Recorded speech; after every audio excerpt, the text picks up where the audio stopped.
Le coût direct des soins de santé et de la perte de productivité due à la mortalité et à la morbidité résultant du tabagisme est estimé à 450 milliards de dollars, rien que dans l'espace CEDEAO. Pour prendre à bras le corps cette problématique, un plaidoyer pour le renforcement et l'harmonisation des politiques fiscales en Afrique de l'Ouest était mercredi au cœur d'un atelier organisé par le Consortium pour la recherche économique et sociale à Sali, situé à 70 km de Dakar.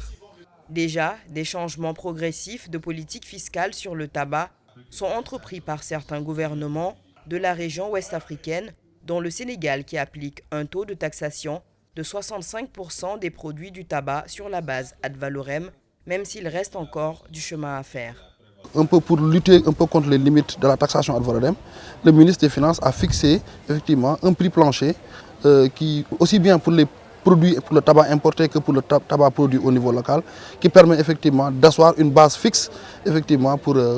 la liquidation de la taxe ad valorem. Donc voilà un peu les efforts que le Sénégal a fait, en attendant peut-être un jour l'application d'une taxe spécifique comme le recommande effectivement la CEDEAO.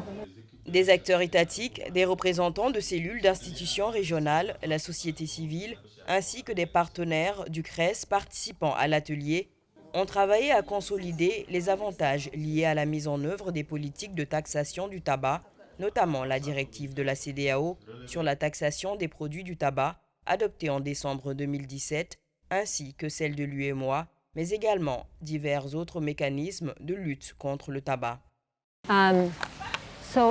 Illicit trade protocol asks for a track and trace system that needs to be independent of tobacco industry. This system will control illicit trade in the region, illicit trade in cigarettes. So we calculated through our model that the system is very cost effective and that the government will not only increase its revenue, it will also reduce the illicit trade in tobacco, and the system will increase the prices of legal products and therefore reduce consumption, which is good for public health.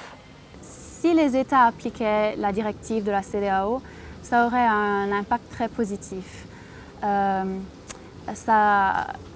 Ça augmenterait les prix des cigarettes dans la région d'à peu près 50% en moyenne. Ça diminuerait les ventes des cigarettes de plus de 20% et ça augmenterait aussi les recettes fiscales des gouvernements par plus de 400%. Alors c'est essentiel en fait pour que les pays appliquent cette directive pour combattre contre les coûts très élevés, très négatifs du tabagisme dans la région. L'objectif recherché est l'harmonisation des politiques fiscales en Afrique de l'Ouest, avec à terme la mise en place d'un système de taxation efficace, de manière à ce que les taxes d'assises représentent au minimum 75% du prix de vente au détail des paquets de cigarettes.